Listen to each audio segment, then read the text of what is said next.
Hello guys, এরকম চিল বেশি যদি পকেটে আপনার টাকা থাকে বেশি তাহলে ভাই সাইপ্রাস আসুন। হ্যাঁ ভাই, ঠিকই শুনেছেন। তো এখন বলতে পারেন যে ভাই আপনি এভাবে বলছেন কি জন্য? মানুষের টাকা না থাকলে মানে টাকা থাকে না বলেই তো মানুষ বিদেশে যাওয়ার জন্য চেষ্টা করে। তো আমাদের তো টাকার দরকার বা আমরা টাকা ইনকাম করতে চাই, তাই আমরা সাইপ্রাসে আসতে চাচ্ছি। তো কি জন্য আমি বললাম যে টাকা বেশি থাকলে সাইপ্রাসে আসুন, এই কথাটা একটু এক্সপ্লেন করবো আজকে। তো চলেন শুরু করা যাক। ভিডিওর যে মেন টপিক সেটা হচ্ছে ভাই, টাকা বেশি কি জন্য লাগবে সাইপ্রাসে আসতে গেলে। হ্যাঁ ভাই, সাইপ্রাসে আসতে গেলে টাকা লাগবে। কারণ আপনারা কিন্তু অনেকে আমাকে বলেন যে ভাই পুরনো 28 জুলাইয়ের আগে যে আবেদনগুলো করা ছিল, তো এই লোকগুলো আসছে কিনা। হ্যাঁ ভাই, অনেক লোক কিন্তু আসছে। তো এরা কি বিষয় আসছে জানেন? অধিকাংশ লোকই আসছে এন্ট্রি ভিসা। আসার পরে অনেকে ডাইরেক্ট কোম্পানিতে ঢুকেছে, অনেকে ঢুকতে পারেনি, অনেকে এখনো পড়ে আছে। তো তারপর কি হয়েছে, যারা কোম্পানিতে ঢুকছে এদেরও বের করে দেওয়া হয়েছে, অনেককে বের করে দিয়েছে। যারা কাজ পায়নি, যারা এখনো বসে আছে, এরা তো আছেই। ঠিক আছে। তো এখন কি হয়েছে, এখন বিষয়টা হচ্ছে যে কাজ নেই, এদের কাজ নাই ভাই, এদের ভিসা নাই, কাজ নাই। প্রথম গ্রুপ হচ্ছে ভিসা নেই, কাজ নেই। আর দ্বিতীয় গ্রুপ হচ্ছে কাজ নাই কিন্তু ভিসা আছে। ঠিক আছে। আমি প্রথম গ্রুপ যাদের মানে যারা কাজও নাই ভিসাও নাই তাদের কথা বলি। এদের কি হয়েছে বিষয়টা, এদের কিন্তু এখন পুরো একটা মাথা নষ্ট, এদের অবস্থা এখন মাথা নষ্ট, খারাপ অবস্থা খুব। এখন কাজ লাগবে, এখন কাজ এই তুর্কি সাইপ্রাসে ভাই কাজ মানে কাজ পেতে গেলে আপনার লাগে টাকা।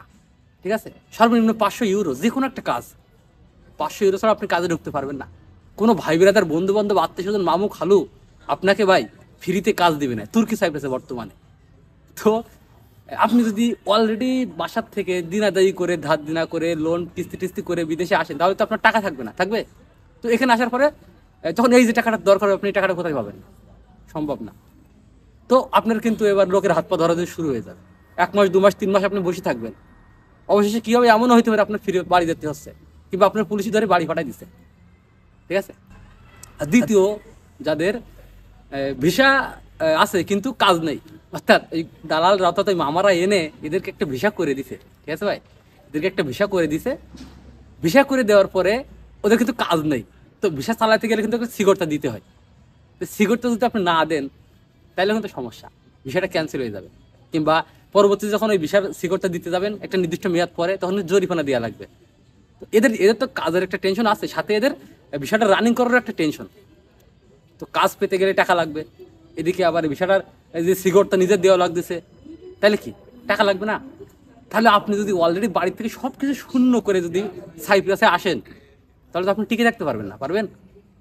এই জন্য আমি বলছি ভাই, যদি টাকা থাকে তাহলে সাইপ্রাসে আসুন, তা না হলে দরকার নেই।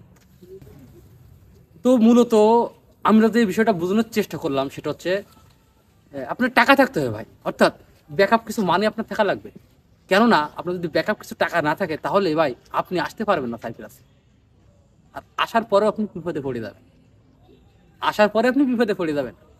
তাই আমি আপনাদের সকলকে বলতেছি, যারা অলরেডি এখন এই মুহূর্তে ভিসা পাচ্ছেন বা পারমিট পাচ্ছেন, যারা আসতেছেন, তাদেরকে একটা জিনিসই সতর্ক করবো, এবং পরবর্তীতে যারা আসবেন, কারণ সাইপ্রাসের অবস্থা সেরকম নাই আগের মতো, এত পরিমাণ এন্ট্রি ভিসার চাপ যে আগের মতো সেই অবস্থা নাই। তো যারা এই মুহূর্তে ভিসা পাচ্ছেন বা পাবেন, কিংবা পরবর্তীতে ভিসা খোলার পরে যারা আসবেন, ভাই অন্তত মিনিমাম 1 থেকে 1.5 লাখ টাকা বাড়িতে একটা ব্যাকআপ রেখে আসবেন।